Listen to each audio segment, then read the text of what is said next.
है जो लाइन पार में आपको पता होगा गोलू नाम का एक बच्चा जिसकी डेड बॉडी प्राप्त हुई थी और उसके संबंध में मर्डर का मुकदमा दर्ज किया गया था। तो उसमें जो बहादुरगढ़ लाइन पार थाने की पुलिस और डीएसपी साहब के इनके प्रयासों से उस मामले का खुलासा हुआ है कि किस तरह से उसकी हत्या को अंजाम दिया गया, कारण क्या था और वो हत्या किस तरह से की गई है। तो जो हत्या करने वाले अपराधी का नाम है, हम उसको डिस्क्लोज़ नहीं करेंगे क्योंकि वो जुवेनाइल है। और ये पता चला है कि उसके मामा के परिवार में, मृतक बच्चे के मामा के परिवार में के मकान में किराए के तौर पे एक परिवार रहता है। उसमें जो बच्चा है, उस बच्चे की अपने किसी कारणों से, व्यक्तिगत कारणों से कहा-सुनी होने पर और उसकी स्वर्गीय माता के बारे में कुछ अपशब्द कहे जाने पर बच्चे को बताया गया कि गुस्सा आने पर उसने छोटे बच्चा जो जिसकी मृत्यु हुई है, उसको ईंट मार के उसको चोट पहुँचाई थी। उसके बाद जब वो चोट ज़्यादा लग गई तो इस डर से उसने दोबारा दूसरी ईंट का इस्तेमाल करते हुए वहीं पे उस बच्चे को मौत के घाट उतार दिया।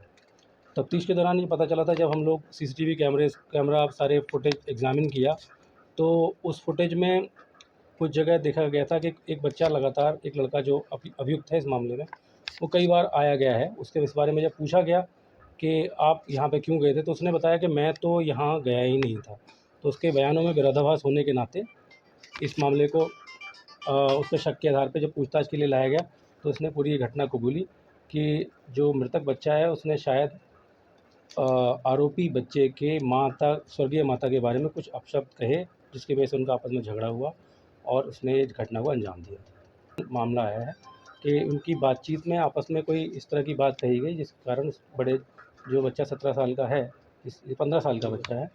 जो आरोपी है, उसने उस घटना को अंजाम दिया।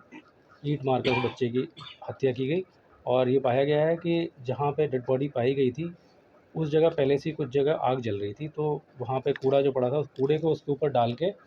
और जो प्लास्टिक का कट्टा था उसको डाल में बॉडी को डिस्पोज़ ऑफ करने की एक कोशिश की गई थी उस बच्चे के द्वारा।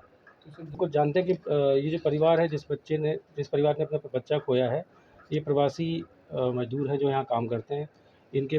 2 मामाओं का परिवार यहीं लाइन पार्क एरिया में रहता है और लाइन पार्क तो इसमें जो एक मामा हैं उनके एक मकान के अंदर ही ऊपर किराए के तौर पे एक परिवार और रहता है। उसी परिवार से संबंधित ये बच्चा है जिसकी इस बच्चे से जान पहचान भी थी, मृतक बच्चे से।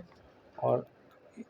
ये पूछताछ में तफ्तीश में आया है कि इस बच्चे ने कन्फेस भी कर लिया, इस बच्चे ने, कि ये कहा-सुनी होने के कारण और अपशब्द कहने के कारण उसको गुस्सा आ गया और उसने उसको ईंट मारकर उसकी हत्या कर दी।